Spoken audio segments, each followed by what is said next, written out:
As Jack said, welcome to the 2023 Candidate Forum. I'm Ron St. Jean. I intended to be there in person, but a pesky virus had other plans. The Candidate Forum is a personal project, not a town-run event.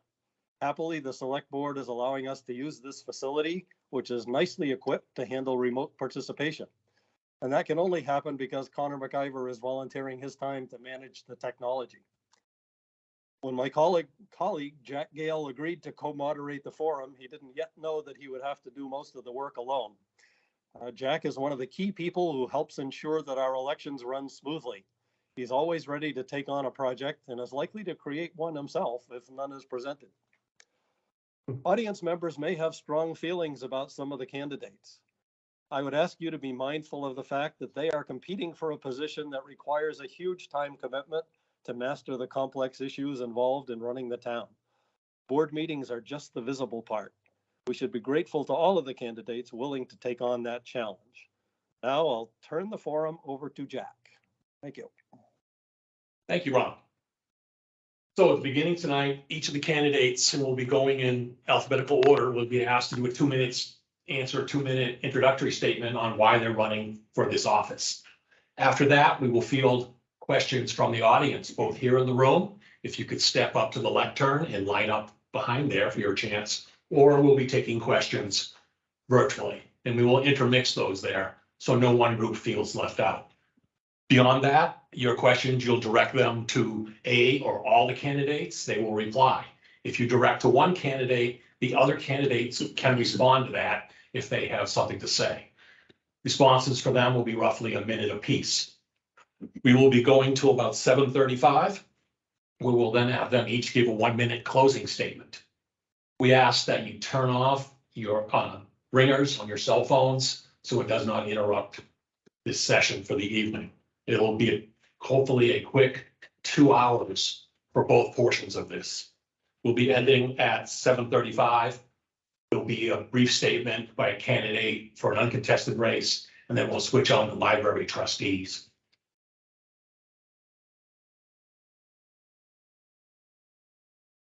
Any questions, candidates? Okay, then. Welcome all the candidates for Select Board tonight. I'd like, starting with Kenneth Grant, 2 minutes. Why are you running for Select Board? I'm running for Select Board because I've looked at the budget for both the town and the school. Together, they run a $36.5 million bill to the taxpayers, and that's not including warrant articles, but that it could drive it even more. I've looked at this town at $8.5 million, and it was just some 15 years prior to that the town budget was half that, about $4.25 million. Whereas it took about 280 years to get to that 4.25, some 15 years prior to now. It's only taken about 15 years to get to double that. And there's only one way we get there, and that's by spending. And spending is a problem. And again, we take into consideration the warrant articles that's going to drive this spending more. We should be looking at these things with a critical eye.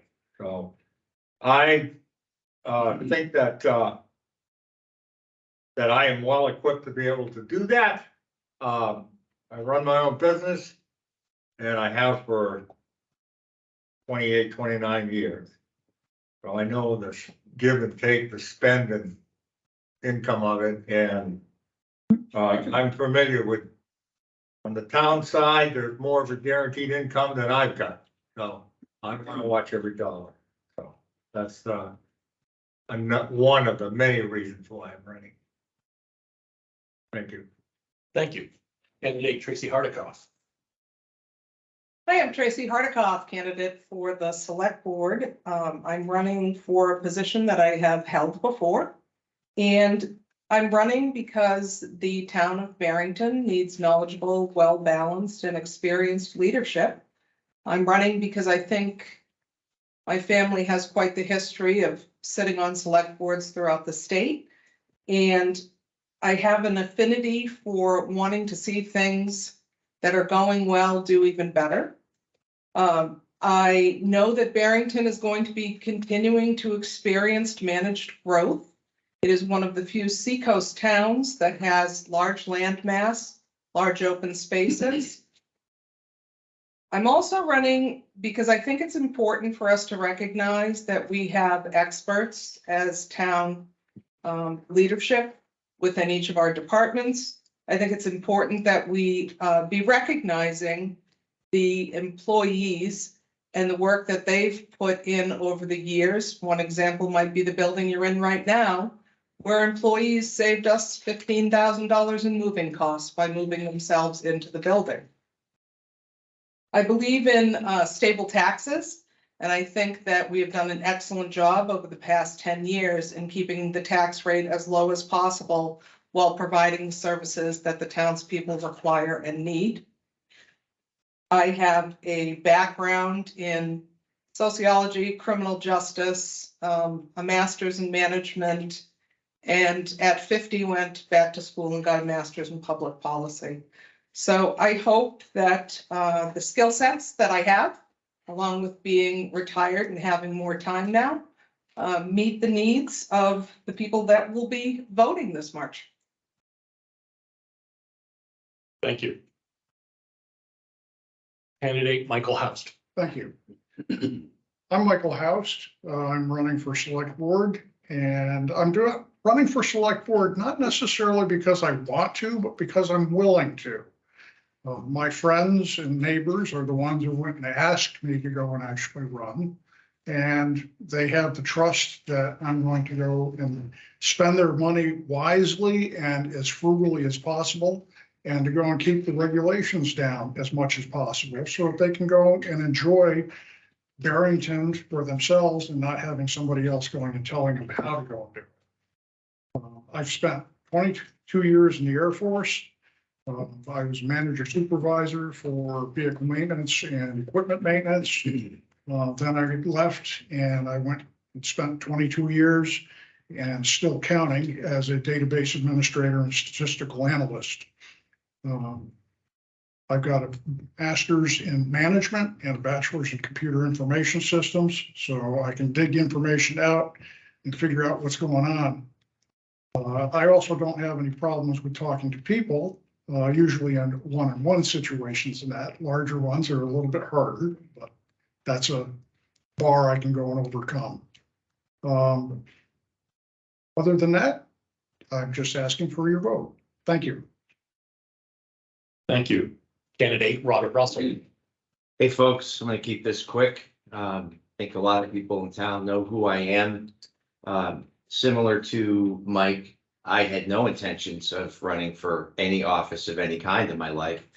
I'm not going to get into the reasons that sort of projected me into the seat I'm sitting right now. But I also had people over the years ask me if I would run. For a while, I said, no, absolutely not. And back in June, I decided I would. What do I offer the town? I offer the town honor, integrity, and transparency. Anyone can promise anything. And I'm not speaking about anybody here in particular, by the way. But if you don't have those things, it doesn't matter what you say you're going to do for the town. I'm just a regular, hardworking, flawed guy. Okay, I do own a business. I worked for the private sector, for government, not for the private sector, sorry, for government nearly my entire adult life, military and law enforcement. You know, I just feel that I'm here to fight for families, small businesses, and the underdogs.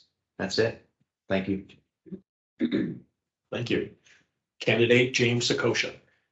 Good evening. Most people call me Jim Sakosha. I've been on the select board the last 3 years. I've lived here the majority of my life, 30 plus years. I've been the liaison for the rec department, and that continues to do great things for the community. I've focused a lot of my efforts on trying to keep our taxes down with working with our department heads and our town administrator. If you're voting purely on which party somebody is a part of, I will let you know that's wrong. The select board is not about parties. It's about making the best decision for the town of Barrington, and that's what I plan to do if I'm reelected. That's all. Thank you. Okay, at this point, I'd like to, anybody in the room like to ask any questions, please walk up to the lectern. That way we can ensure we catch your face and your voice, please. And you could line up behind him. And anybody online, please raise your hand and we'll cut you in and try to give you equal time to ask your questions. If you could start giving your name and address before asking. Absolutely. Randall Heller, 113 Toland Road, Barrington. Good evening. Ms. Hardikoff, would you please elaborate on what you meant by managed growth? I was curious when you used that expression. Sure. I'm gonna get my dates a little jumbled, but we did a forum through an organization that I was trained through as a facilitator called New Hampshire Listens. And we brought them to the town of Barrington for, I think the term is a charrette. And people came together and they talked about what they would like to see for the town of Barrington over the course of the time that they would reside here. And so managed growth to me means listening to the residents that existed at the time that that charrette was put into place, and that New Hampshire Listens put together a plan based on the 115 people or so that came together for those hours. But it also means understanding what we have for resources here, knowing what's available and open here within the wide 46 plus square acres. Have I got that right? Square miles. And then also understanding what's happening externally here in the state, so that we understand how that impacts Barrington. For instance, 28% of New Hampshire has turned over in the past 10 years. We are not the same population of people that we were 10 years ago. And so I think looking at all of that from a policy perspective is how you look at managed growth. One final question I have. How would you go about soliciting input should opinions change regarding managed growth? So I've made suggestions to numerous groups and boards because I happen to really believe in listening. None of us is as smart as all of us. It's a great saying, but it's also true. And so I believe in holding forums where you facilitate and listen to the people residing within the community. You know, I have my own core group of friends and I certainly hear from them. But I also believe that in hearing things that you don't always agree with, you always learn. And so I think using those forms of facilitation are really important. Thank you very much. Any other candidates want to respond to this question?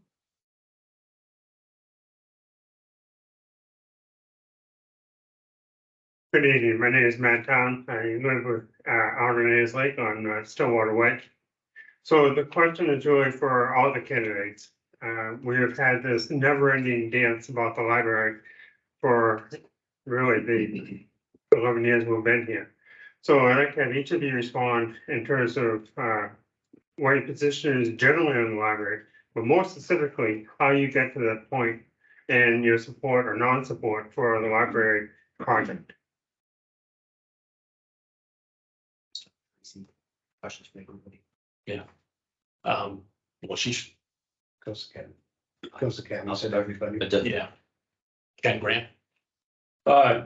Certainly, it's been mentioned, changes do occur in Barrington.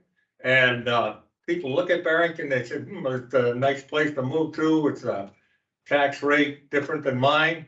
But what happens is they move from towns, from Massachusetts, New Jersey, New York. They come here and they want the same services they left, where the taxes, a lot of times the motivation to move here is because they're moving from a tax levied town that's causing them to have more financial burden than they want. And then they come to Barrington and all of a sudden we need to spend several $1 million for a library or whatever, when the practice and the tradition has been that libraries need to be supported, in my opinion, especially now, by people that want them, rather than looking for bonding and financing more loading of the taxes. So I think there has to be a lot of work by the people that want to have this library. Thank you. Tracy. Sure. So I am always in support of living in a town where people have access to educational material. I am in support of a library community center. I love the idea of that library meeting multiple needs, not just the reading needs of this community, but the gathering needs for those that may be aging and need social connection.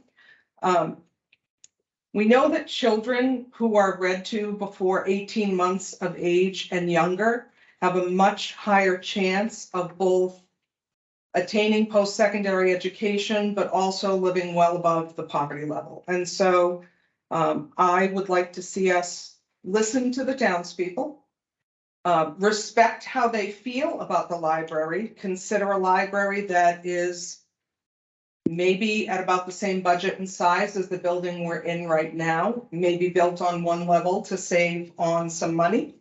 I see it providing so many, I don't know if any of you read about the lending of a telescope, but I think that there's many things we can do with a library community center here to add value to this community. Candidate host. Thank you. There are needs and there are wants. And Barrington's needs consist of police, fire, ambulance and rescue, and the highway. Unfortunately, the library is a want. It is not a need. Ms. Hardikoff went and mentioned that reading to children is important. I agree. I read to my children as they were infants and youngsters all the time. I did not need a library to go and do that. Right. Thank you. Candidate Rustin. Okay, so as a general concept, I absolutely support that we need to do something with our library in the area of growth. I knew very little about our library, and a while back I met with Melissa. I know she no longer works there, and I sat down with her for about 45 minutes. I've spoken to Susan a couple times about it. I'm certainly not a subject matter expert, but I've tried to educate myself. We have $500,000 that's been raised by private individuals, which is not small. And it is 3 strikes, you're out. And if we do one more vote and it doesn't go through, that $500,000 has to be returned to all those individuals.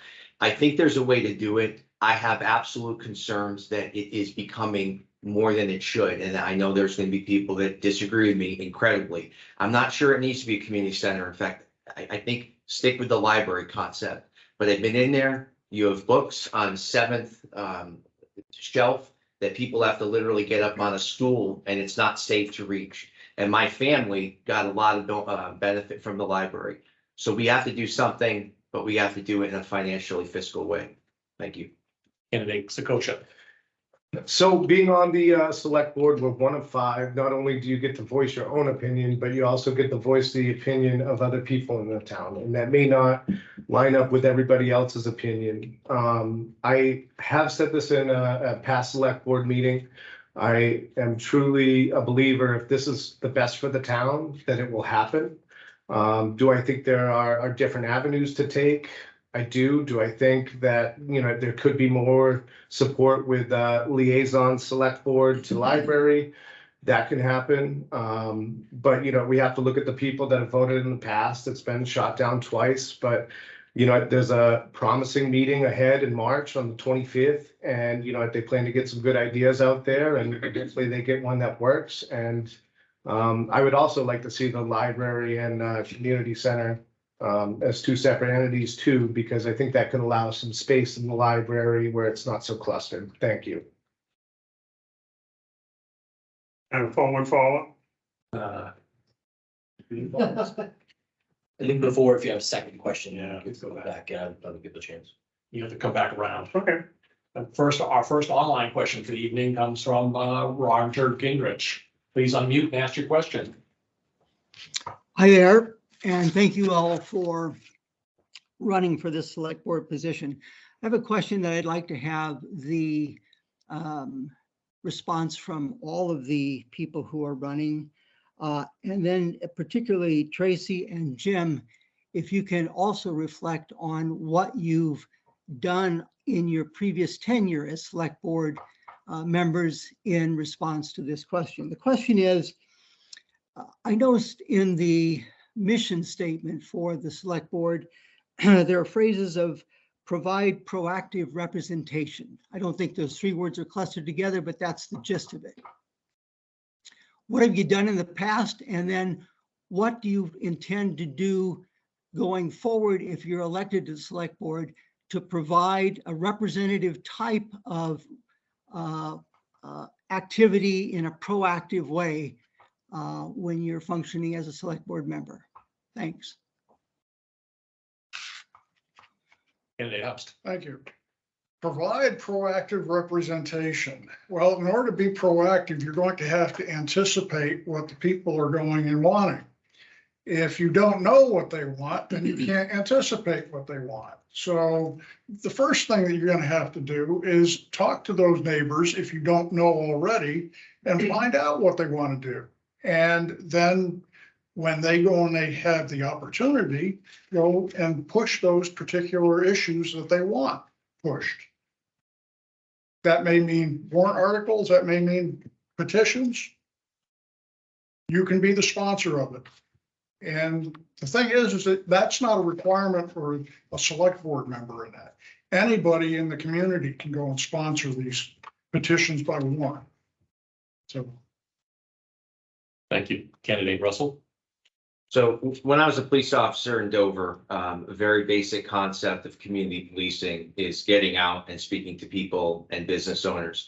One of my favorite things to do would be to park the cruiser in downtown Dover on 1st or 2nd Street on a nice day or even a busy night and walk. First of all, get a little exercise, but much more importantly, I would go into businesses. I would talk to business owners. I would ask what they need. I would ask if there was issues.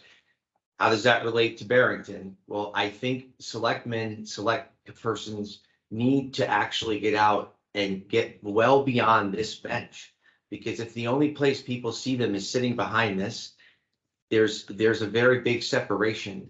And you need to actually be there where you can talk to them, you can shake their hand.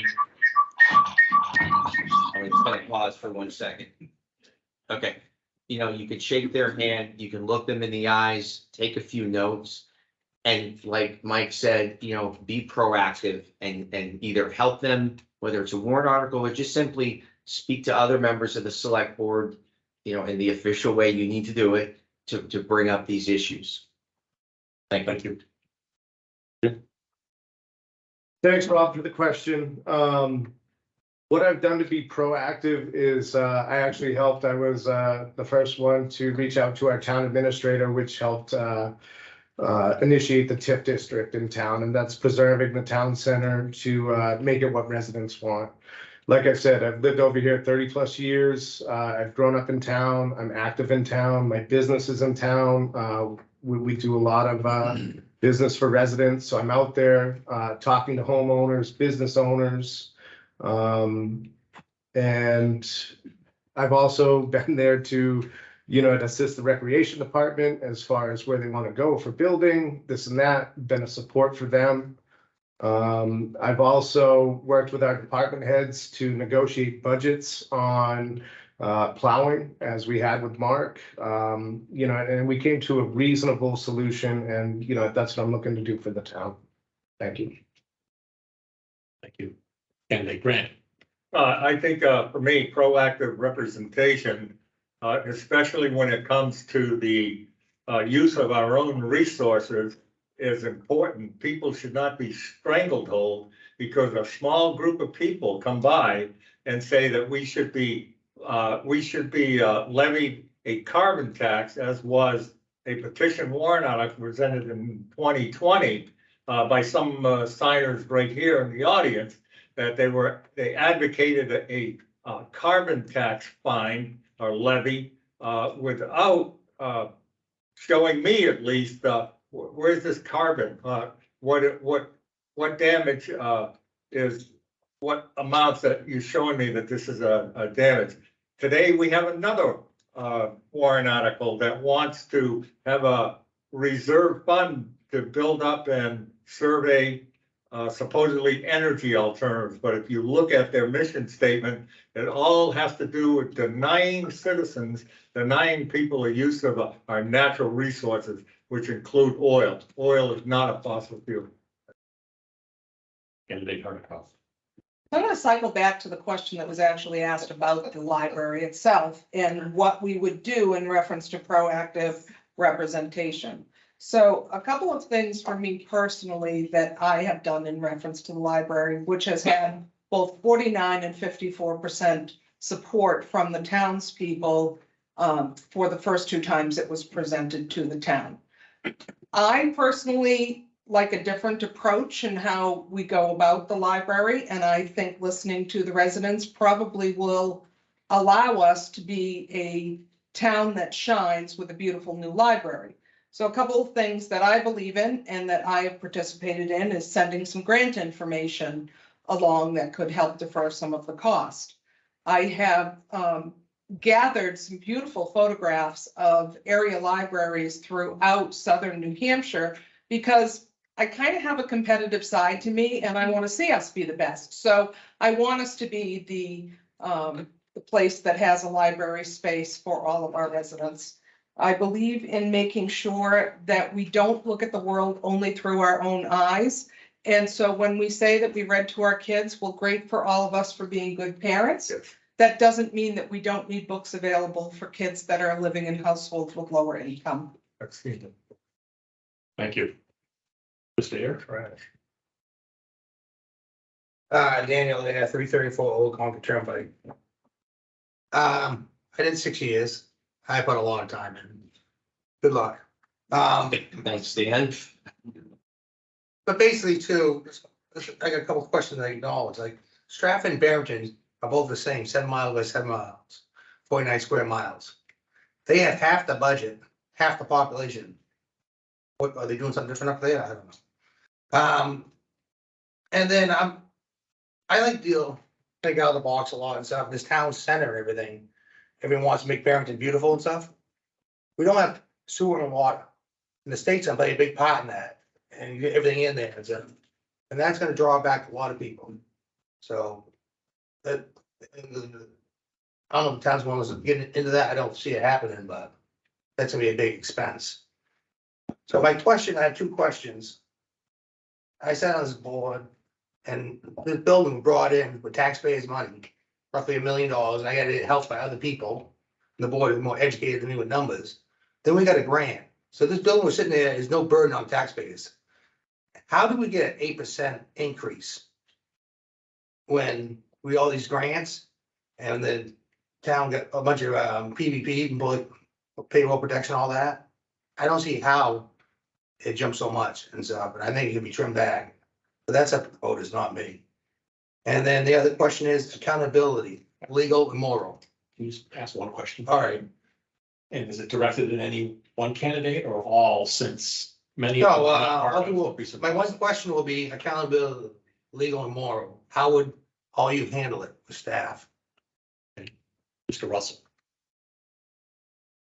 Well, okay, so I actually introduced some warrant articles and I mean, Tracy, to some respect with my approval, not that it was needed, but there were some amendments, but I introduced some warrant articles that had well in excess of 25 signatures to address what I felt were some of those issues. Bringing a code of conduct to the non-employee members of the town, and also bringing some lawsuit visibility and transparency on the town website. These are just my ideas. It doesn't mean they are, the big, great fixes.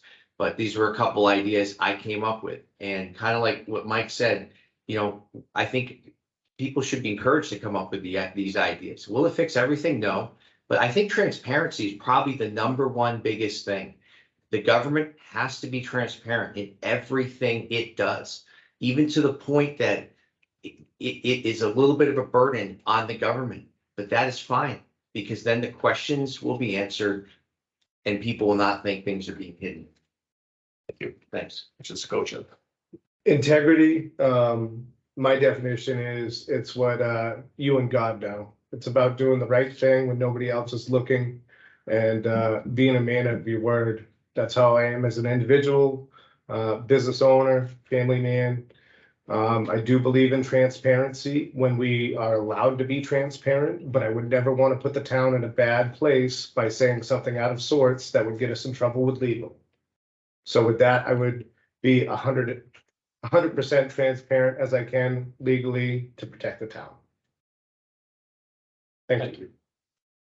Mr. Grant. Yes, as far as the legal, one of the things that I see is a hindrance to, and can be a hindrance unnecessarily, to the public access and the public right to know, is that when selectmen have their meetings non-public, and then it seems like after every non-public meeting, they want to seal the minutes, and they go forward and do that. There are laws, I can't name them by name, but there are certain laws in New Hampshire that allow for those minutes to be unsealed. And my question is, why should they be sealed in the first place?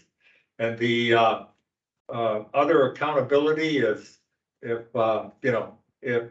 employees need to be corrected or showed better direction on the way that they're representing the town, it shouldn't be something that the public should not know about.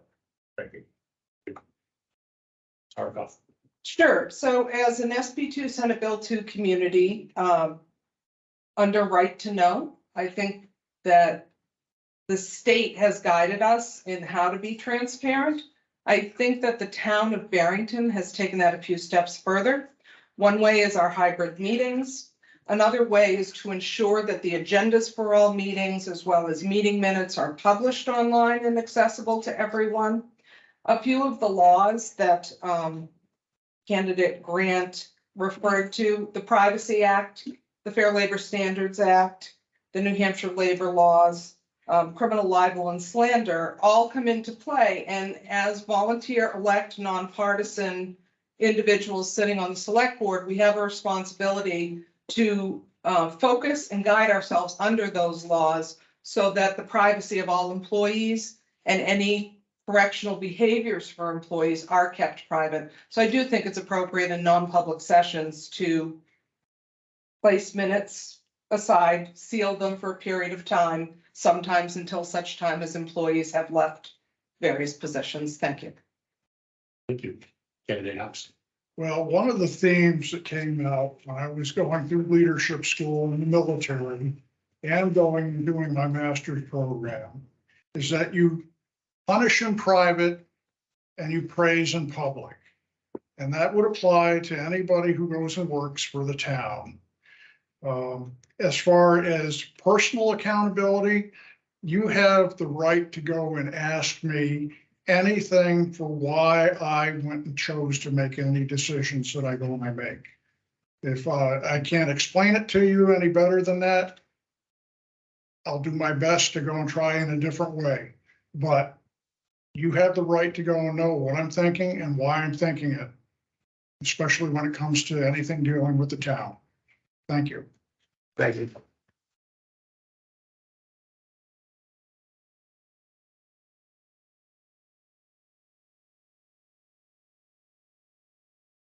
Just to repeat myself, and it's my town, I live on Stillwater Way, out in Reyes Lake. So this question is for candidate Hardikoff. You mentioned that in terms of the funding for the library, you would be comfortable with what they spent on this building. Leave that in. Can you give me what that number is in total, including the purpose money, as well as what was originally 1.9 million, I think it was, for the original design bill? Sure. So and more important to this discussion is this was a design build process as opposed to an architectural design and then built. It's extremely tepid in here as far as energy. I know that the building committee did an excellent job with oversight of building. It's my understanding 2.5 million, Mr. McGuire? 2.6. 2.6 million. My thoughts are that this is a 10,000 square foot, single level ADA accessible building with some pretty incredible technology and rooms. And I would hope that we could come in at around that, that we could section it off the way that this building is sectioned off, so there's usage for the community. And I absolutely love the idea of not only lending books and telescopes and the museum pass reimbursement program and all of the arts and crafts and things like that. I love the idea of having a tool lending area so that people don't have to have all of these households repeating time and time again the number of tools within those households. Thank you. Questions? And if you're online and you have a question brewing, raise your hand to let us know so we can fit you in between in-person questions. Thank you. May I ask, Yes.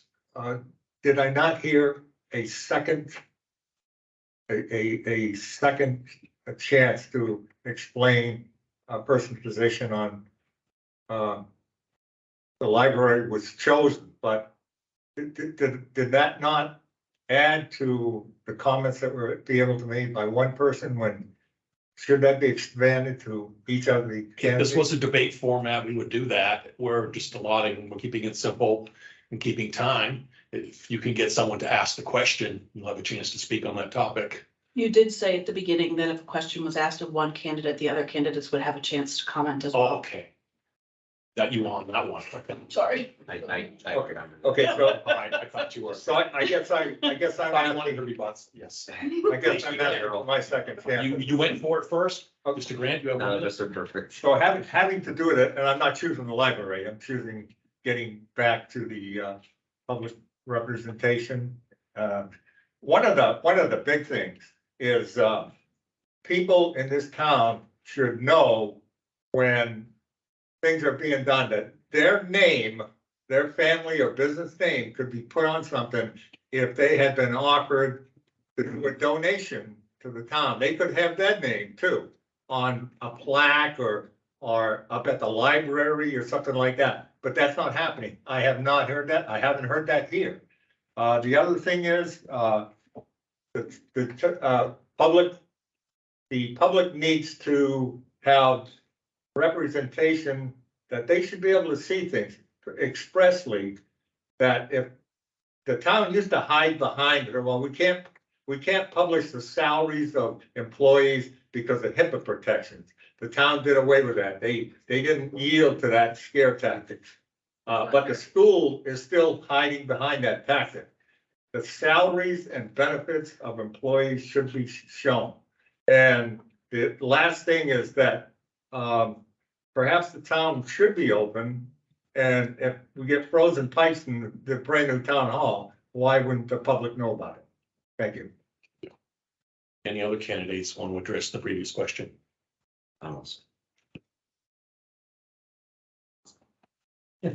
Where it was a gut sleep tonight. Your name and address, Let me just help myself. Carolyn Robbins, 114 Chesley Drive. So primarily Mr. Grant, but a couple of other people have made comments about budget and fiscal responsibility. So I just wanted to get up and ask if you have an opinion on things in the budget that could be cut, because if you're saying the budget can be cut, you must know what, you must have ideas of what you think can be cut. So I would like to have specific examples of things that you think the budget should be altered or changed, or where you feel the budget could be cut if that's your side, or if you think that certain things should have been spent more. Just a comment on something in the budget, something specific in the budget that you feel could be different. This is for all candidates. All candidates. Mr. Sakoshi. So I would, if I'm gonna hone on something specific, I would say I had an issue with the library budget this year. When it first came out, it was very large.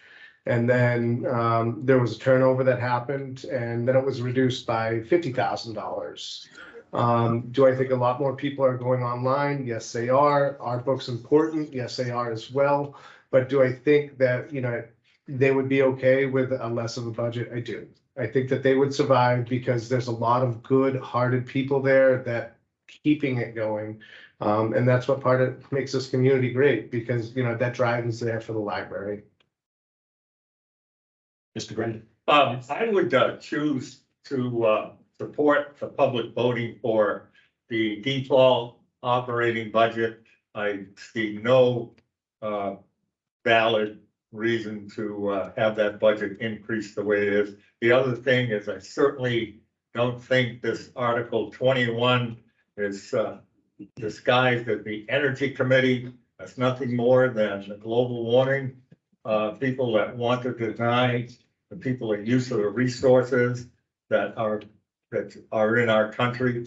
The third thing is, I don't agree with the library, the $25,000. It seems to me that the library has spent hundreds of thousands of dollars in surveys, designs, and that sort of thing. And that, to me, is an unnecessary expense. So you're talking all about things that have been proposed, but you read your whole speech earlier about we need to cut the budget because it's doubled in 15 years, but you have no examples of where you would cut. That, I vote on the bottom line, as we all do. We vote on the bottom line. It wouldn't make a hill of beans when if I thought, and I already stated 3 areas. That's things we The haven't. highway approved department- yet. I want things in the budget now that you. The highway department would be another one because of the Answer to ask the amount of question. money. Please. Well. Ms. Hardikoff. So first of all, let me thank Select Person Sakosha, because as I know from experience, we sit through night after night, after night, after night of presentations in order to absorb what the costs are to the town of Barrington. And also let me thank the Advisory Budget Committee for doing their hard work in honing down every single line item in that budget. No, I don't think that the budget that's been presented can be cut down any further, because I think the hard work has already been done. The areas of increase for this year's budget are fire, they are police, they are some admin costs, they are small increase to library, and as a direct result of the Russian-Ukrainian war, energy costs for all of the town buildings. So in looking through, and I really think there's an excellent presentation created by town leadership. So thank you, Mr. MacGyver, for when you put together all those details. It allows us to hone in very quickly and figure out where increases are taking place. So no, I don't think after the hard work, we would be able to cut. Thank you. Candidate House. Thank you.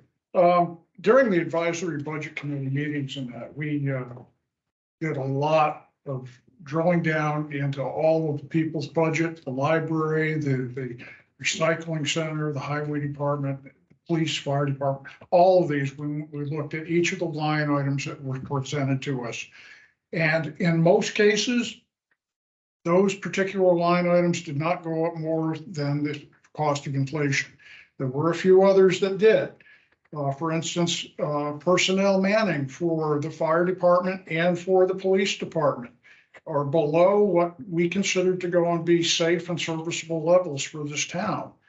I'm sure that you wouldn't want to go and have the police go and show up at your house and you're having an episode and the only resort they had would be to go and shoot you.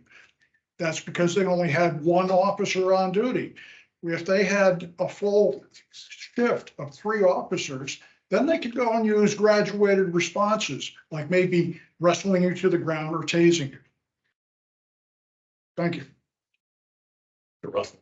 Hi, Carol. Okay. The first thing I want to say is what I wouldn't do. I have attended the majority of the select board meetings in person. I have missed several, but since June, when I announced I was running, and I have seen nearly every thing that went before the Board of Selectmen get rubber stamped.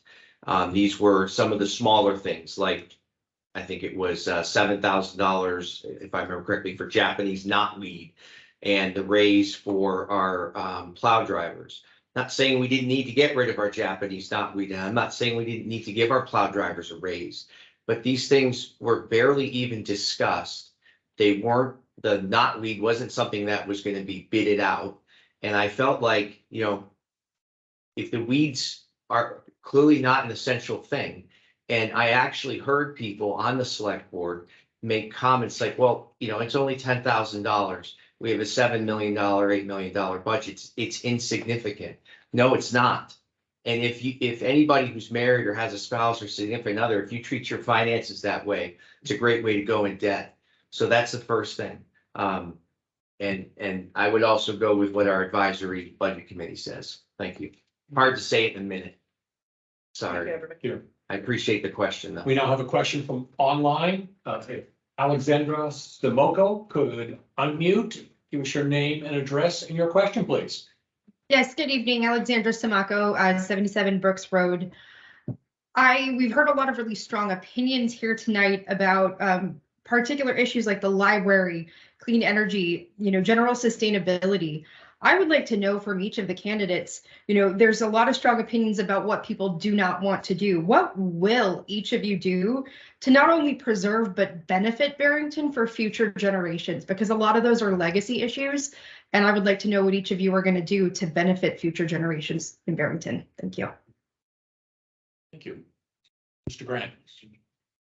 For Barrington, I certainly want to involve and inform the public in the ways that I'd already mentioned, to offer them the same opportunities that we see right now that in my opinion, that they've been excluded from, such as the donation.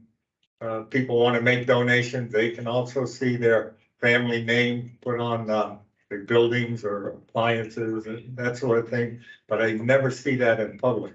I want to see Barrington succeed in the respect that our school children are going to learn, appreciate, not only our school children, our town citizens, love, appreciate, and respect what is the Constitution of this country, and that it's not being turned into a socialist Marxist republic that this, in my feeling, and I think a lot of people agree, that this current regime is turning into. Thank you. Candidate Hardikoff. Bit of what I would do to support and benefit Barrington. So I have been lucky enough to serve on our Recreation Commission, our Transfer Station Committee, as a liaison to the school board. I'm currently the seated chairperson for our Zoning Board of Adjustments. I am someone who, on a personal level, feels very strongly about donating to our food pantry.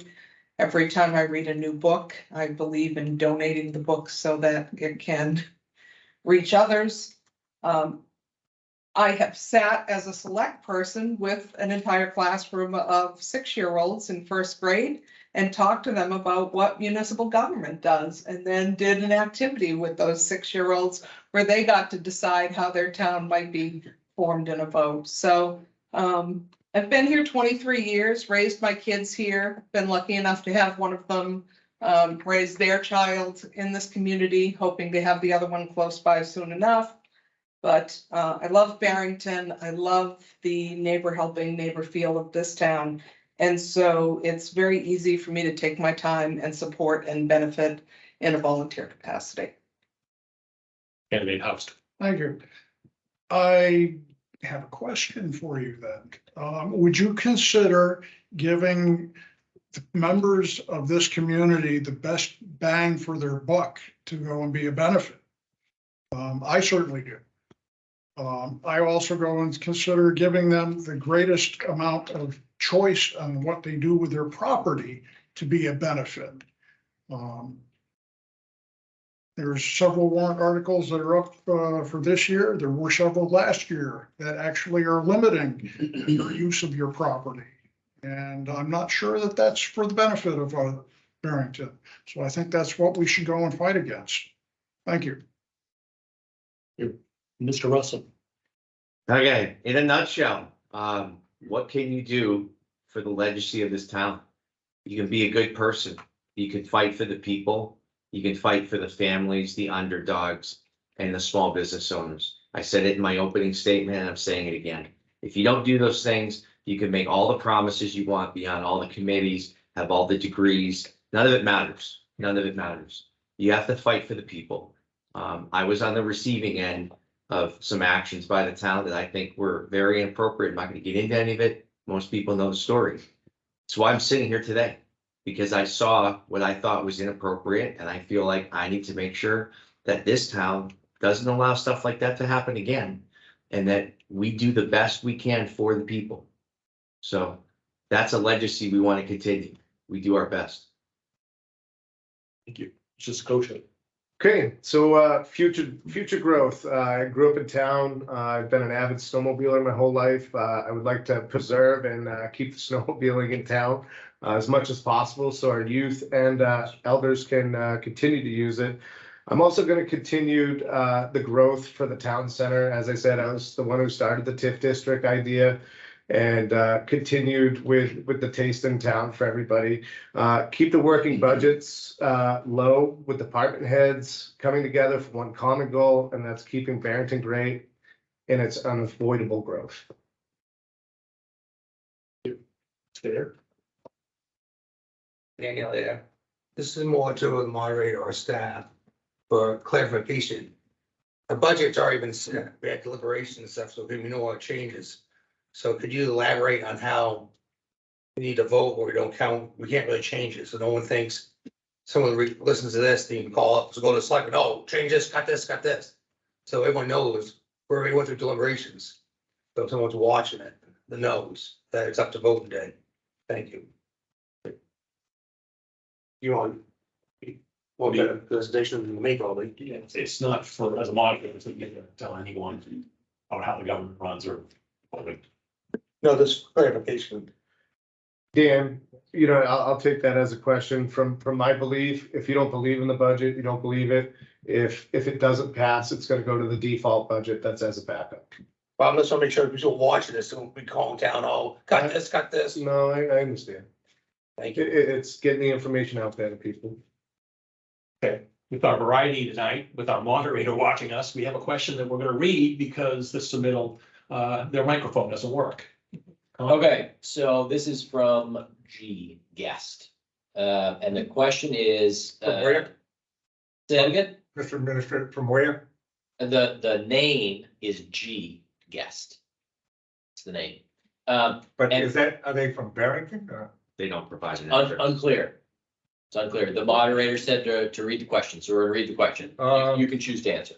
We don't know that it's from Barrington. And certain each candidate is supportive of the rec department. Could each candidate speak to their support or lack thereof of the rec department's curling program? It's hard to go if you're first. Well, if we weren't experiencing such unprecedented, really warm weather, then we had the ability to utilize ice within the community. Curling would be great. I know that I have actually seen people practice using frozen tea kettles. I personally have never done curling, but I have one of my best friends that has and participated here locally and loved it. I'm not a big fan of curling. I'm more of a hockey person. And there's not a whole lot of ice hockey going on out there right now. As far as the rec department is concerned, I think that there's justification of looking at trying to turn it into a self-financed organization. That's just my opinion. Russell. Okay, I love our rec department. Something me and my family, my two daughters did a lot with the soccer and a bunch of other programs. I met with Jessica Tennis a while ago. What a delightful young lady. A lot of motivation. I think Mike's right. It is a partially self-funding department. It would be amazing if it was fully self-funding. I don't know anything about curling. Closest I was to sports in high school was the chess team, so I really don't know about it, but I kind of know what it is. Big piece of stone. But great idea. I do support our rec department though. Thank you. Mr. Sakosha. I want to inform everybody in this town about how very lucky we are to have Jessie Tennis head up that recreation department. She has turned that to night and day to you know, it's helping producing its own funds, but yes, we also do help fund it as well. She's very organized, can't say enough about it.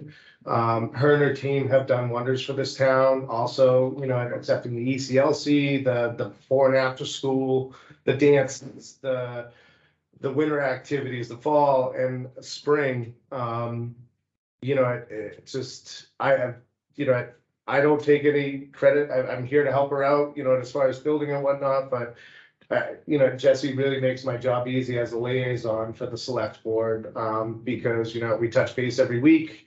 All of our things are tight. So kudos to them for that.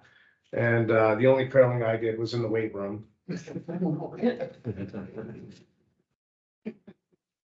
Grant? As far as curling go, I watched it. I enjoy the Olympic version of it. I think that if somebody's interested in curling, and I hope I'm speaking to not only this audience, but somebody that's a resident of Barrington, a taxpayer and resident of Barrington.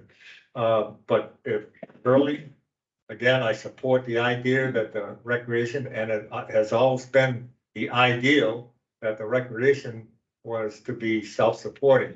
So that means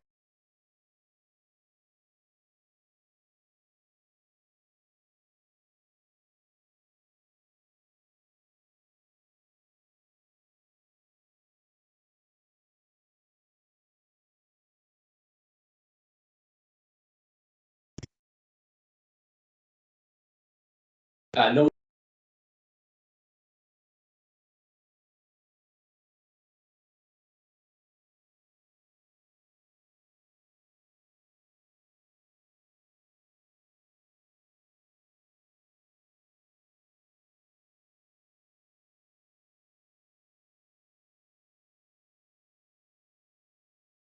No, you have to. Let's start.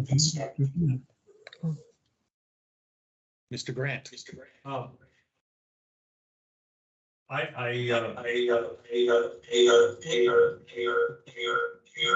not coming in.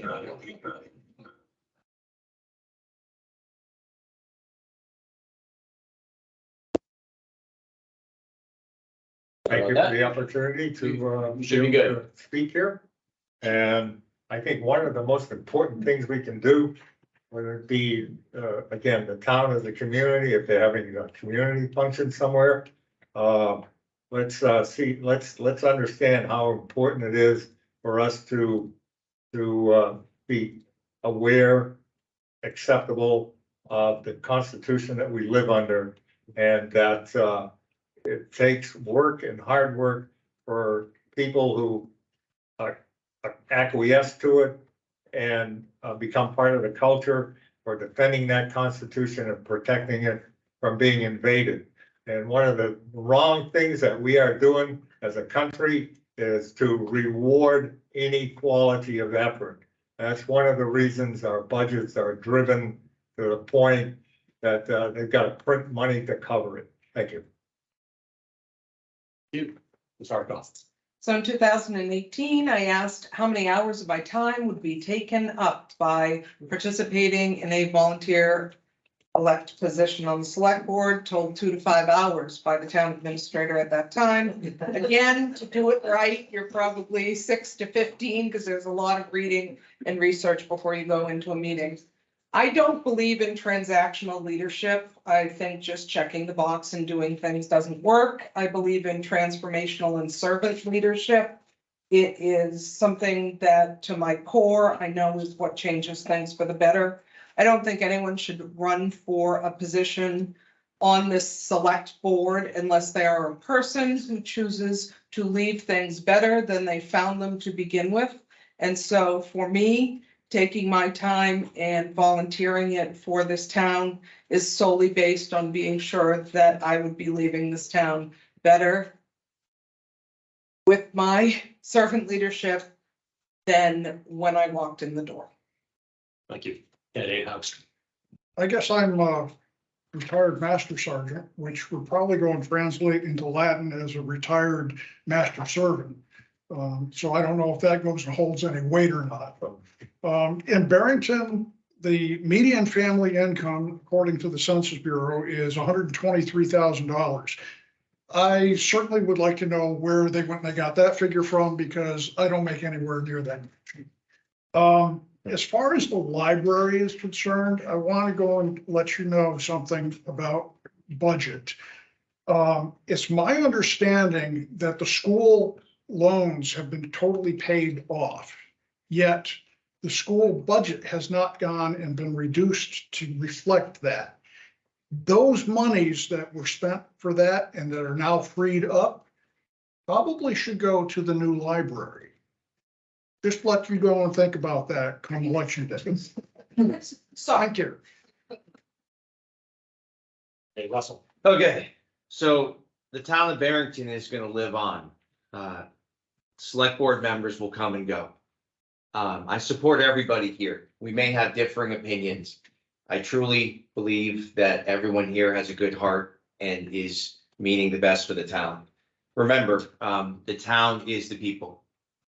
I trust that the people will make the right decision, and I will support whoever the people vote for. So, thank you. Thank you. Candidate Sakosha. I signed up 3 years ago, because, new homeowner, in town, at my childhood home. That was pretty cool. But, there was issues that I heard around town, and I'm one of those guys, if I hear something is wrong, I'm not gonna be one to complain about it if I can try and help to do it first.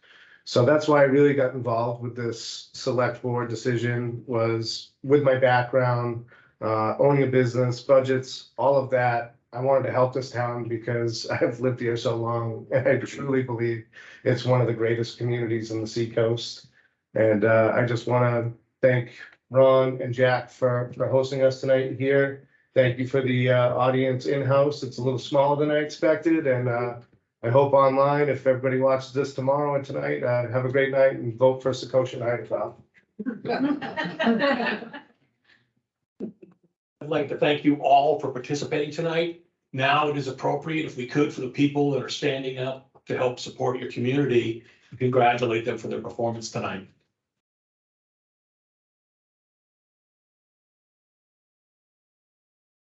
We are going to have swapping out. Will be, if you heard all the questions about the library, you're going to get to hear from people as opposed to you. I ask you to stick around tonight with your questions and your ears. We also have a presentation from a candidate running for trustee in the trust funds. So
Ron, go ahead.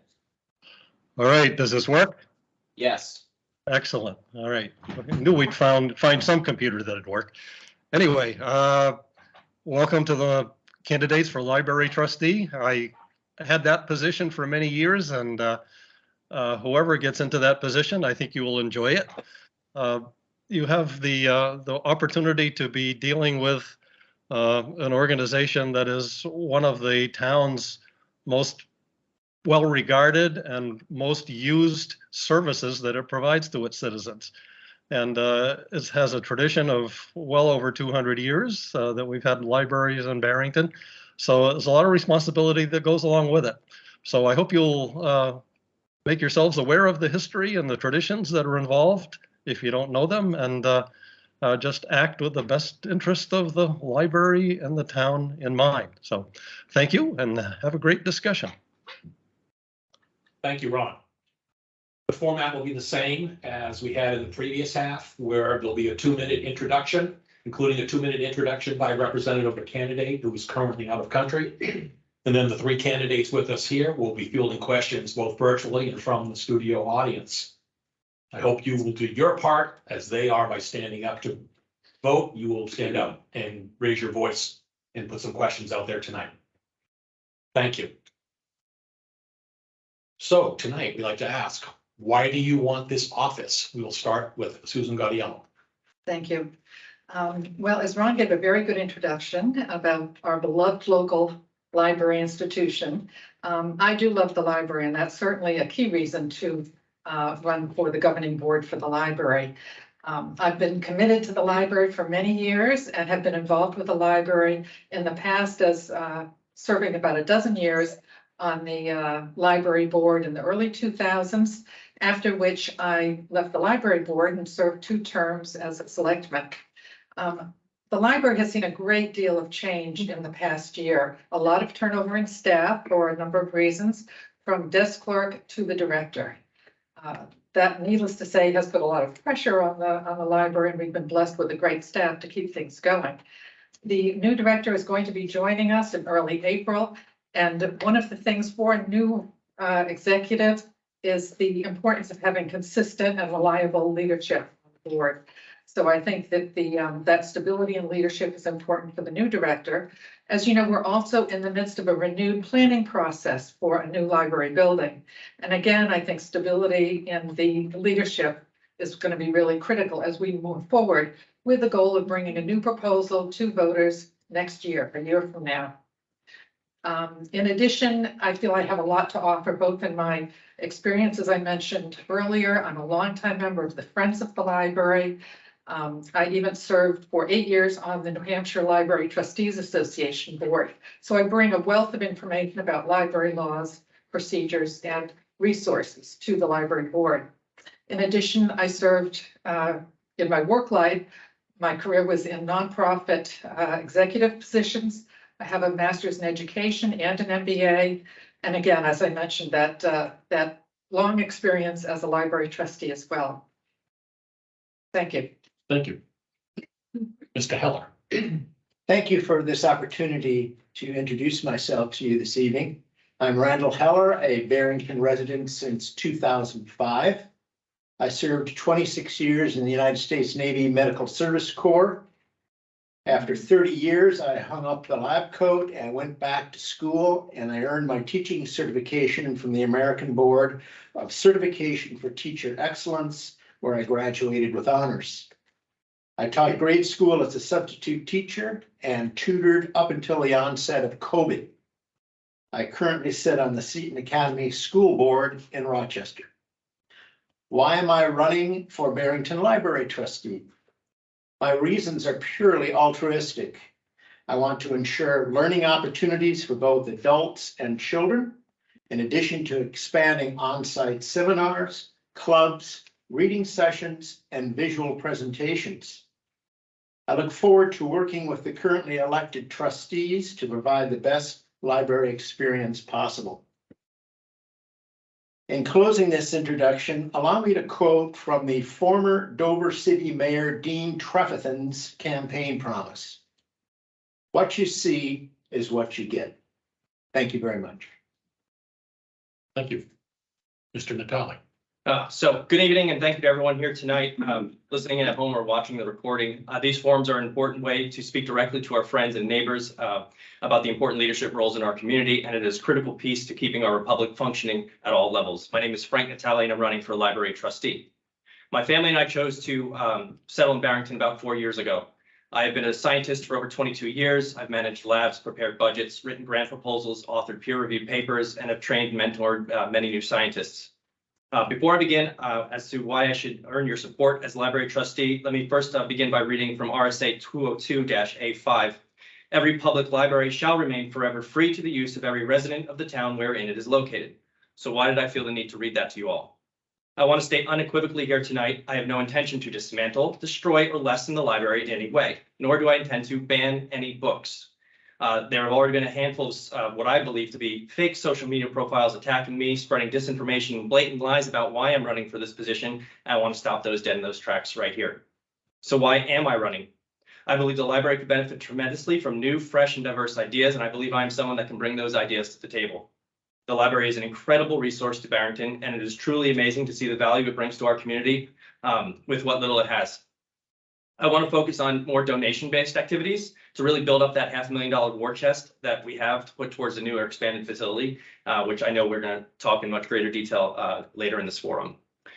So one of the primary reasons I'm running for this position, which is a decision I've come to after having had many parents in town reach out to me directly and privately, is to help implement a new library policy to prevent pornographic material from getting to the hands of minors. I am not calling for these books to be banned or removed from the library in any way. I will simply push to have them removed from the teen section and require 18+ approval for checkout. That is all I'm asking, and I don't think it's unreasonable to want to keep imagery of overt sexual acts away from children. Thank you, and I look forward to answering your questions this evening. Thank you.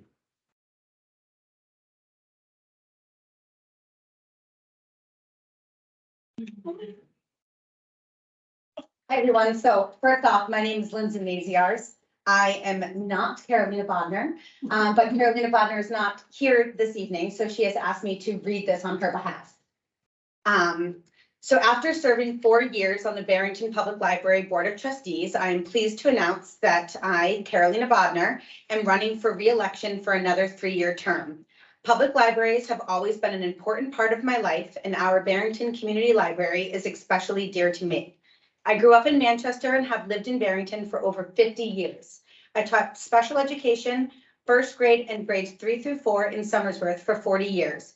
I've traveled to Belize for 30 years through the UNH Belize, New Hampshire teacher program and work with remote Maya Village teachers to help develop school libraries. In fact, I'm missing tonight's candidate forum as I am in Belize bringing pen pal letters from our Barrington elementary students to the San Jose Maya School.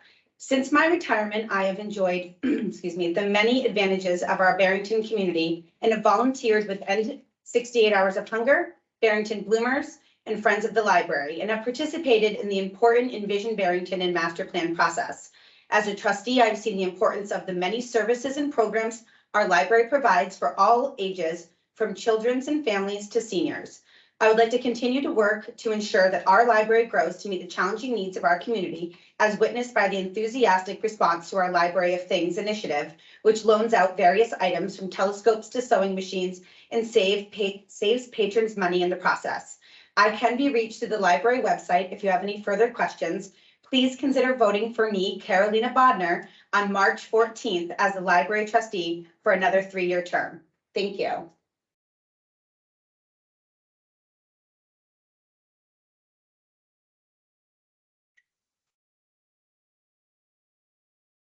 Open to questions now.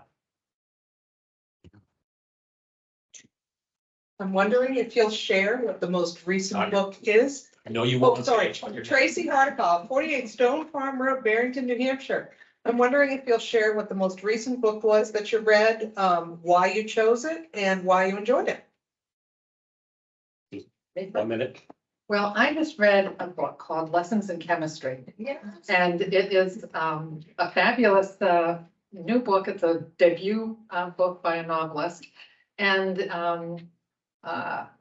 I guess I enjoyed it in part because it took place sort of in the 60s, around that time frame, which was a time of really beginning of women's rights and that whole movement. And it was about a scientist working in a man's world and really having an uphill grind. And she ultimately found success as on a cooking show, which was all taught as by science. So I thought that was pretty cool. That sounds neat. Thank you for asking. I believe this to be a phenomenal accomplishment because it took a period of well over a year to complete it. But I read the entire Old Testament of the Bible. And it was fascinating to me, reinforced much of my religious belief, and was rich with history. So for somebody who's constantly bringing his kids to sporting events, I have books in my car, I have books next to my bed. So the most recent book I finished was The Martian Chronicles. I've been going through a bit of a sci-fi kick lately. I've reread Dune for probably the third time. So I read most recent book I finished was Ray Bradbury's The Martian Chronicles. Any other questions? Because I just one. We have a couple online. Let's start with Jason Baker. Okay, if Jason Baker could unmute, give us your name and address and your question to the candidates for library trustee. All right, thank you. My name is Jason Baker, Smoke Street here in Barrington. So it's a little long, so please bear with me. So the First Amendment declares our right to the freedom of expression. One example of free expression is our ability to exercise intellectual freedom. Do you support the American Library Association's stance on intellectual freedom, or do you contradictorily encourage book banning or other forms of censorship of public library materials? If you promote the restriction of intellectual freedom, what groups of library patrons do you believe deserve this unjust restriction at the public library level versus the personal/private level? It's a question for all three. First up, Mr. Heller, 1 minute. Sure. Well, let me draw an analogy if I can. The book 50 Shades of Grey was on the New York Times bestseller list for many, many weeks. If it happens to be in the library, and I don't necessarily object that it is, I don't believe it should be located in the children's section of the library. And I think you can draw a conclusion from that statement. And I'll leave it at that. Thank you. Mr. Natale. So I did pass out a handout to the audience that's here with us tonight. The people online can't view it. It does contain some graphic images of one particular book that is offered at our current Barrington Public Library. It's in the children's section. Amazon, if you try to buy it on Amazon, it says for 18+, but any child can walk into our library and have access to that. I will not ever ban a book. I am a strong advocate of not banning any information. I think information is the gets the truth out. The more information and access we have to information, the better off we all are. I would just suggest that some books, especially those that contain pornography, aren't put in the children's section. So if residents of a particular community suggest a book that should be in their library and the library has the resources to acquire that material, I wouldn't be against it. But again, if it's a comic book that's depicting overt sexual acts, it shouldn't be offered in the children's section. Thank you. Well, I certainly support the freedom to read. I think it's up there with freedom of speech. It's one of our most precious freedoms. The library subscribes to the ALA Bill of Rights and statements on this. And actually, I have the Barrington Library's mission statement. And the last line of that reads, freedom of speech, freedom of information, and the right to privacy are cornerstone principles for all library policies, programs, and services. So I think that's an important underpinning of how the library works. As far as, so I certainly don't, like others here, I'm not in favor of book banning or censorship. The library, in order to address people's concerns about materials that might be housed in the library, we do have a challenged materials policy whereby individuals who have any concern can come forward and raise those concerns. Usually they first speak with the library director after filing that concern and can ultimately speak with the full board of trustees. Thank you. May I make a clarification, please? And the lovely lady to the right has suggested that Mr. Natale and I are advocates for book banning. that is entirely untrue. I do not think how I managed to accomplish that. No debate between the candidates. Okay. Name and address, please. Cindy Cavasso, Slave Road in Barrington. Yes, in Barrington, that makes sense, doesn't it? I feel like somebody that is running for trustee must be very well versed in the library programs that are offered, services that are offered, anything involved with the library. And I'm wondering if each one of you can tell us what your personal experiences are with all the varied things that go on in the library. If you're a regular patron that goes in and borrows a book on a regular basis, if your kids are involved, just your background as to how you have used the library. First up, Mr. Natali. So first thing you'll notice about me, I don't get kind of nervous public speaking. I'm not a politician and I'll never try to BS anybody. I'll tell you straight up. I've been in the library once since I've moved here. With my family, we love books and we have the resources to buy them ourselves. So my kids want a book, I buy it. We buy a ton of books off Amazon. I have a library in my office. My basement is flooded with books.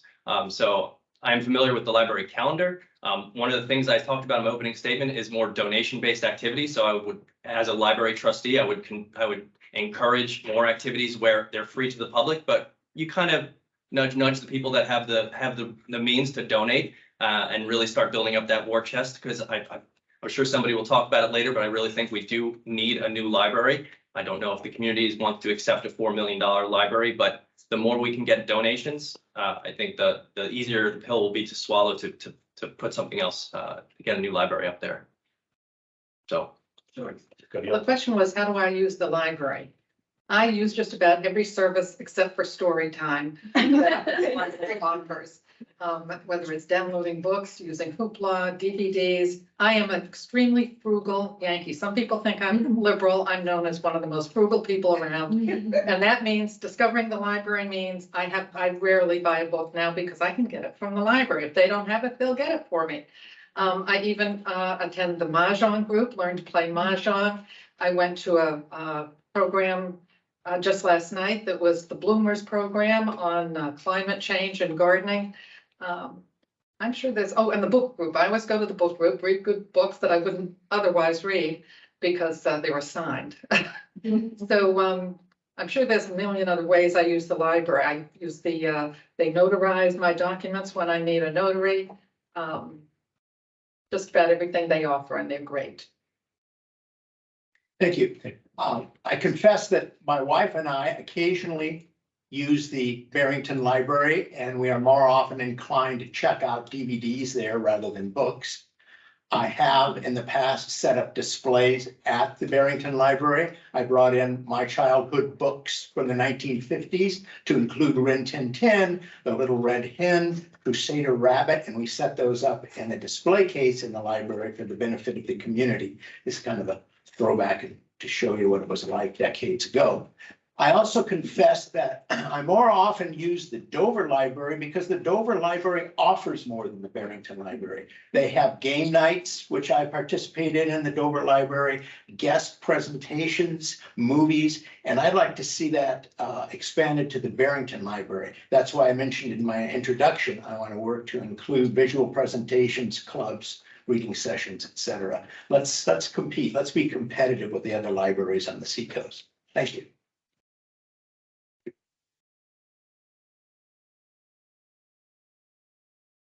Melanie Haley, 135 Airspole Drive. Good evening. I'm curious your stance on how public libraries are changing. This is a two-part question, so that's the beginning. And also, how do you see the Library Board of Trustees handling and managing these changes? The library, the history of the library as a repository and circulator of books is truly history at this point. The library has been changing increasingly to serve as a center for lifelong learning through programming, a socialization center, certainly some recreation like Mahjong, but a lot of it is about building community and helping people come together, learn together, experience, share different experiences together. how do we continue to move forward and make that continue to grow? Certainly space is a huge issue. It's wonderful to talk about programs, but when you have to kick out the kids from the room where the board books are because you want to have a program, that's not sufficient. It's also so terribly crowded that when we do play mahjong, we're crammed in among the periodicals.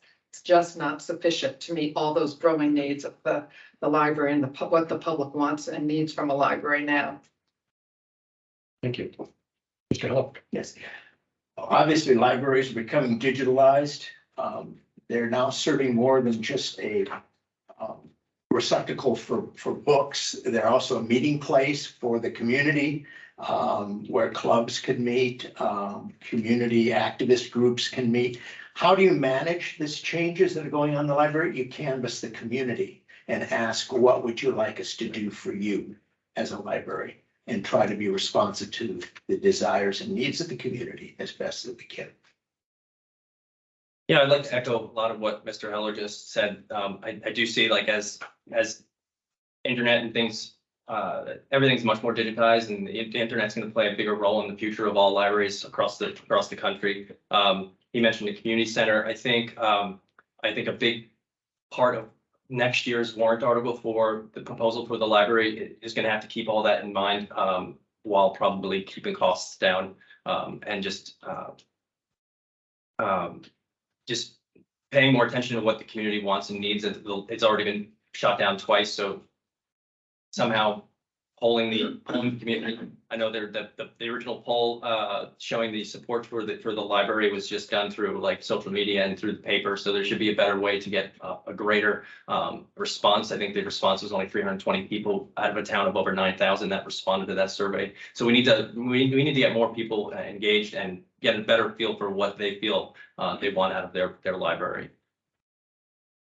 Thank you. We have an online question. If Roger Gingrich could unmute, give your name and address and state your question. Hi, Roger Gingrich here, 32 Peabody Way here in Barrington.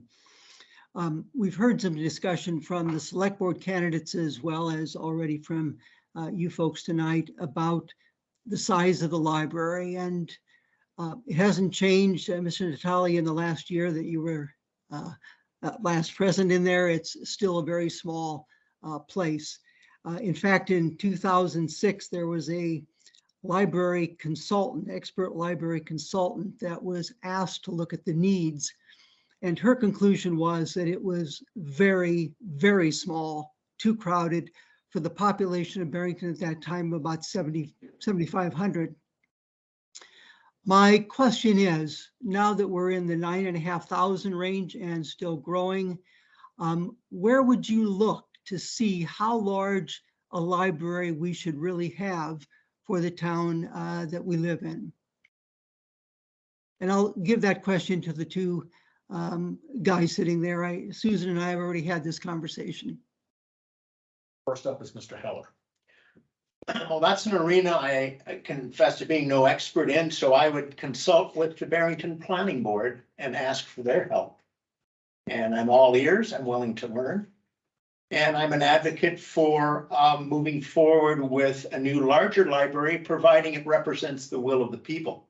And if we move forward with a sense of fiscal responsibility. Thank you. So I believe that report that the caller was referring to was basically comparing like similar towns, population size to what their size library was. So they came up with what is the 13,000 square foot library. I see that as something between a want and a need. I have 3 children, so I have to constantly teach them, is that something we want or is that something we need? And I think the voters of the town have already showed that they don't necessarily want a 13,000 square foot library. And I think it's going to be important for next year. I do feel that the library, we need a new library or something bigger for the town. It is a great resource. I think we would do a lot more community activities if it was you didn't feel cramped while you're playing mahjong. So that is something we do have to consider. But if we come back with a library that's the same size, that's the similar price, I think the town will shoot it down again. So we do need to rethink what we need and what we want, and maybe what we need is something half the size. Comparing it to other towns, like maybe that's not the appropriate way to do it. Maybe we consult the town, the people directly, and see what the town really, what we really need. Thank you. I was gonna ask you if I could have a moment to comment. First of all, when we looked at initially looked at the size of a library, what a consultant looks at, they look at ALA standards, and there's also some standards that come out of Wisconsin that generally say 1.5 to 2.5 square feet per resident, any age. So you can do the math quickly and see that we would need a huge library. And that consultant had recommended, again, 15 years ago, a library in the range of 17,000 square feet for a town to be able to account for the growth to an estimated 10,000 population. Clearly, the trustees at that time looked at that and said, that's unrealistic. That may be a great, pie in the sky, but that's how they ultimately pared it down to the 13,000 square foot number. And as I recall, the price tag for that was going to be about $4 million 4 years ago. Construction costs have gone up by 30%, and I think realistically, the board at this point realizes that even 13,000 is not going to go, but we're going to have to really go forward looking at what's going to meet the need and what can we afford. Where that number is going to fall, I'm not sure at this point. Thanks. Do you mind if I ask you a quick question? I'm sorry. That report showed that 45,469 visits annually. Is that just like every time the door opens? How is that calculated? That my math shows that We like have- 125 visits per day. So Yep. Do you mind if I'm not challenging her. I just couldn't find it, what that meant, what that It number. educates the populace. Yeah. Yeah, it's just for information. We have a door counter. Okay. We installed years and years ago. So it does just, every time someone comes in the door, it records it. Okay. So the fact that I go to the library probably 6 times a week at A lot of least. those. A lot of those are mine. No, but basically, and that's true of all how That's right. libraries across the state are using that mechanism in order to get a measure. Thank you. Mr. Air. Daniel Air, 334 Old Compton, Turnpike. I am open-minded and everything. Man of my word, I try to be and stuff, and then needs and things and stuff. Here's another concept. You need 60% of the vote for town vote. I'm willing to go on record and write a check.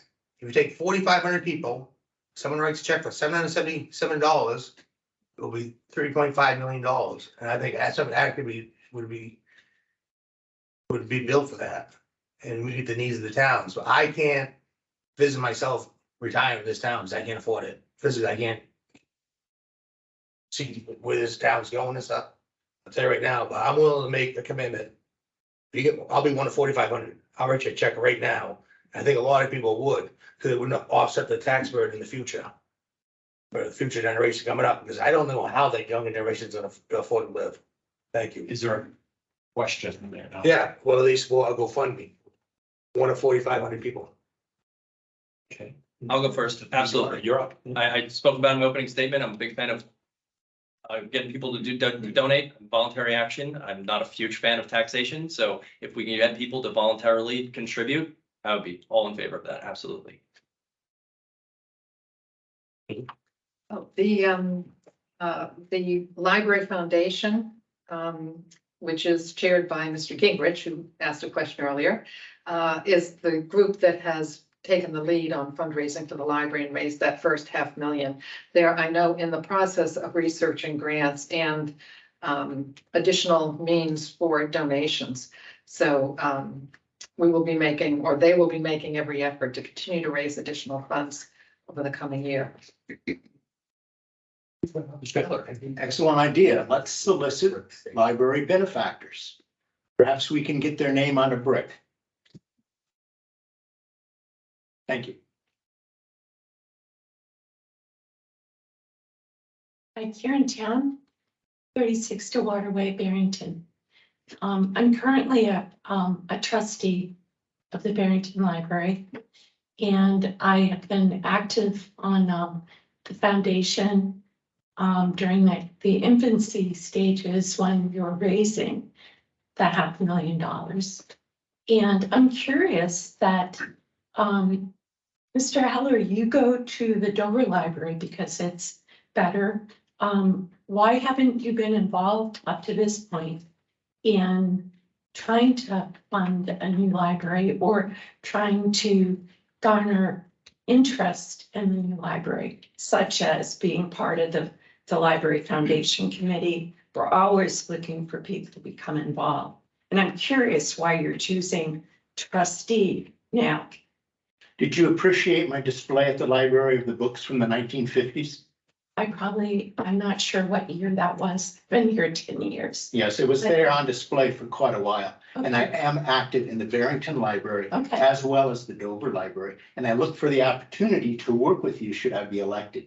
Thank you. Okay, but there are other opportunities too, that I'm Well, finding out. Good. So Thank that's you. great. Mhm. And Mr. Natale, I'm a little bothered by your response. A public library is a public library to serve people who can't afford books, who can't. It's a welcoming place for everyone in the community. And that's probably the only place in town you can go without having to pay to be there. And I'm a little bothered by your comment, well, I don't have to use the library because I can afford to buy books for my family. People here tonight were talking about the tax base and the fact that people can afford to live in Barrington because of increasing taxes. And so I'm a little bothered by your comment about, well, I don't have to use it because I can afford to buy books. What bothers you about that? It bothers me because Did I don't include the fact see- that we should charge people to use our library? No, It's not at literally in all. the state law that it has No, to be not free at to all. all It residents of bothers the town. me because people, there are people in town Yeah. who can't afford to buy books for their Right. children. That's why we ensure that the library remains free and we get the resources to allow them to use it. Right. Just because I'm fortunate enough to have the means to not have to rely on the library so that other people can use those resources. I don't see why that should bother you. I'm Well, sorry it does. I'm just saying. Point of order. Okay, You asked, he answered. Thank you. thank you. I look forward to working with you on the trustee board though. Do you want to answer any of those questions? They weren't directed at you, but you have an opportunity. No. No, I think as we've established, the library by state law is free to every resident in the town. And as I mentioned earlier, a library is more than a repository of books and DVDs. It's more than the materials. And the heart of the library is its community center. It's a center of the community. It's often referred to as the living room of a town. And that's a real advantage that we have in our library. If we had more room for more chairs, it would be more like a living room. Thank you. Mr. Grant. Ken Grant, 372 Parker Mountain Road. My question is going to be regarding the library as a repository for instructional / informational pornographic materials. Does the library also have books on euthanasia? Or maybe how to blow up a police station or kill a police officer?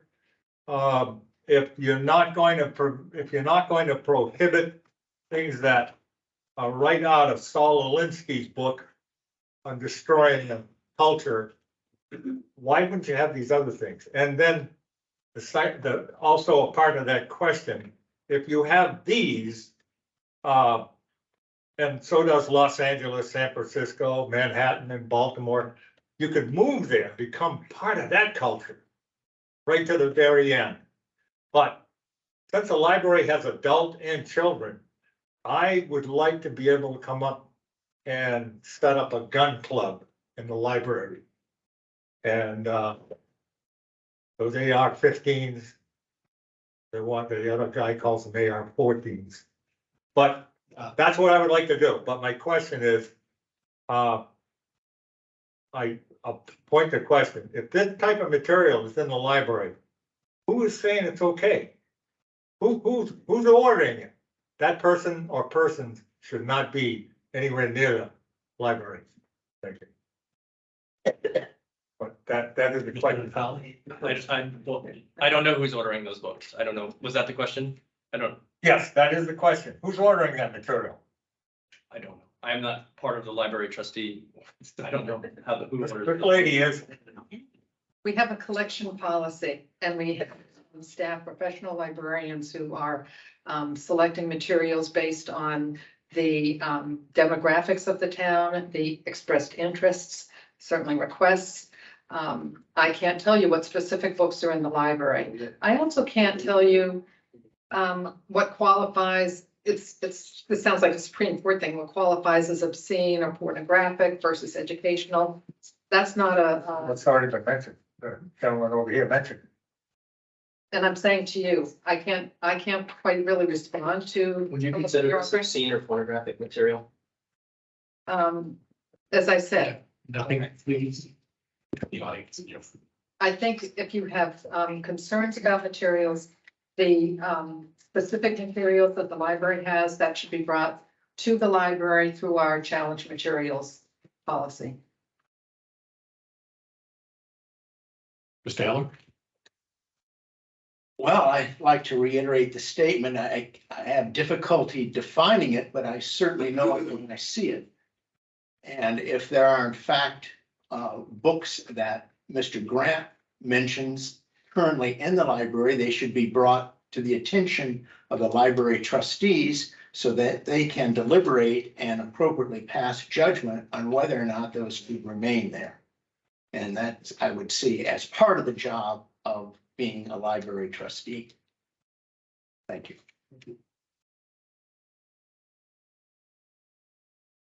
So I'm Lindsay Maziarz, not Carolina Bodner. I live in 64 Gracie Way in town, and I was very heavily involved with the library for many years, including was the chair of the library trustees for years, as well as was on the foundation, etc. It has a deep place in my heart. It's where I met my people in town.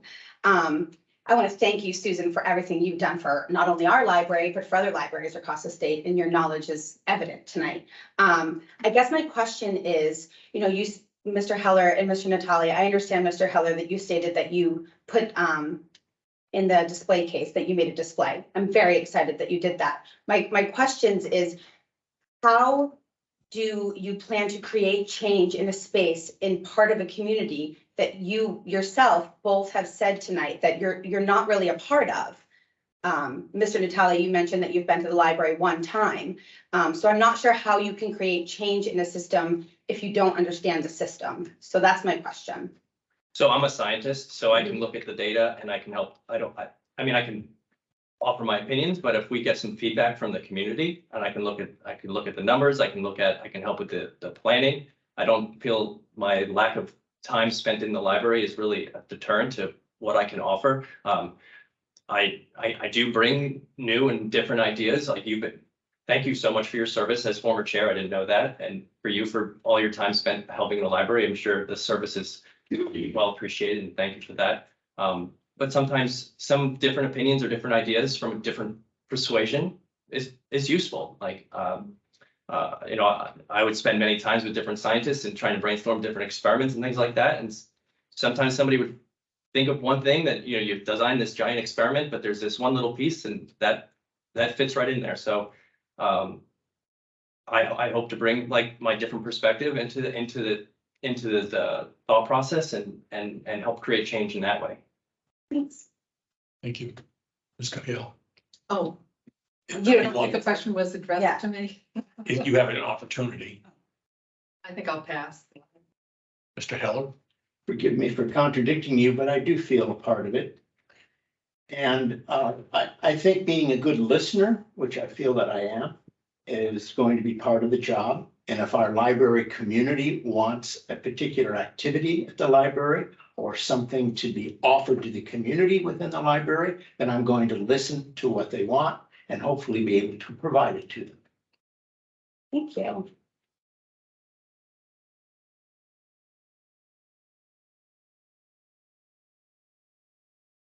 So Carolyn Robbins, 114 Chesley Drive.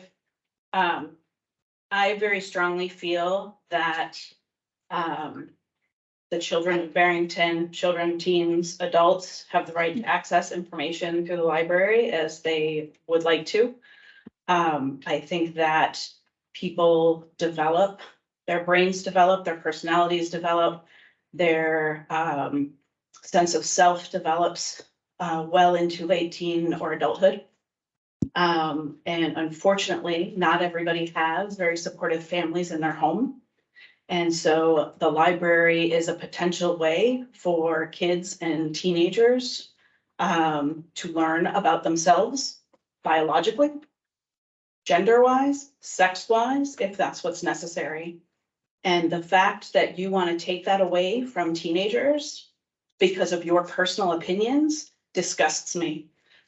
Suicide rate among 10 to 24-year-olds is the second leading cause of death in that age group. It is 4 times higher for LGBTQ plus young people. That is because of people who don't help them, don't support them. You don't have to agree with them to support them. There are a lot of people in this world that I don't agree with. I still want them to succeed as human beings. I still want them to be happy. I'm getting to a question, sorry. I still want them to live their lives. The fact that somebody got up here and compared being gay or reading a book about sex to blowing up a police car disgusts me. And so I don't actually have a question. I really just wanted to express my disgust. The fact that you pick a couple of shocking pictures, which I'm not even sure is legal to do and distribute to the public. It's at the library, ma'am. I don't think it's legal for you, or not the That's why- copyright owner, to take copies and distribute It's it on to the the public. So Okay, there is a question. that's great. So Yeah. did I say anything tonight to make you believe I don't support LGBT? Or did I You want to specifically? take this away from the Did I teenagers in our specifically town say that that I don't think children, should there is no Yeah. question. I'm sorry you feel Yes. children should have access. Quiet. I feel teenagers sorry, should have I'm access sorry. to Point it. of order. Quiet. I'm Point of sorry, order. your Christian life makes you hate me. You know nothing about my religious beliefs, you know nothing about my beliefs about supporting Please, gay or lesbian candidate. rights, you have no idea. You're conflating facts and you're getting Please, emotional no, and you're. there's no more incorrect. discussion You're on this incorrect. point. Everyone take a deep breath, and we're gonna go to I one was minute just closing attacked, Jack. statement, I was just attacked. and I tried. Don't appreciate that. You're welcome. Everyone take a deep breath. Closing statements, 1 minute each for each candidate. Ms. Scottiello. Well, I think from my earlier statements and from the Q&A, you can see that I have a lot of experience, a lot of love for the library, a lot to offer the library. I want to take one moment because my colleagues here cited how long they've been in town. And so I have to pull out my deep roots in Barrington. My father's ancestor, a Young, that's why I stick with the Young name, came to Barrington in the late 1700s. My great-grandfather actually left Barrington, moved 2 miles down the road to Madbury, and 100 years later, my dad moved back to Barrington, and we've been here ever since. So my husband and I did go off for business and came back here in '91 and are happy to be here. So it's not just those roots. It's my heart is in the library. We have a fabulous staff. We do so much with very little. And I'm very proud of the library. I'm proud to be associated with that group. And I hope to be able to continue to support them as a library trustee. Thank you. Candidate Heller, 1 minute. Well, thank you very much. This has been an interesting, somewhat contentious evening, and I appreciate spirited debate. And I want to thank all of you who are considering possibly voting for me to be a library trustee. And if I am successful in getting elected, I look forward to working with the library trustees. Thank you very much. So RSA 202A1, the declaration policy regarding libraries, mindful that as the Constitution declares, knowledge and learning generally diffused through a community are essential to the preservation of a free government. The legislature recognizes its duty to encourage the people of New Hampshire to extend their education during and beyond the years of formal education. To this end, it hereby declares that the public library is a valuable supplement to the formal system of free public education, and as such deserves adequate financial support for government at all levels. I thought this forum was going smoothly tonight until the very end, and I hope I've proven to the audience here tonight, those watching at home or those watching the recording, that I can bring a new, fresh set of ideas to the library trustee. I do lack some of the experience that Susan has over here, but again, sometimes new, fresh ideas are what is required to make progress and change. So I hope everybody had a pleasant evening and supports myself for a candidate for the library. Thank you. Thank you, candidates. Did you want to give Carolyn a closing? Can Carolina have something? You got It'll one? be very, it'll literally be. Now you're Carolina. Hey, friends. I'm standing up here as a voice for Carolina Bodner, who has done so much for this community and so much for this library, that I just want to make sure that we all hear her name again. When you come to the ballots, I think that my experience in the library speaks for itself. So please go for Gaudiello and Bodner. Thank you. Thank you for everyone participating in the democratic process tonight. Let's thank the people that are stepping up and trying to help our community with our gratitude.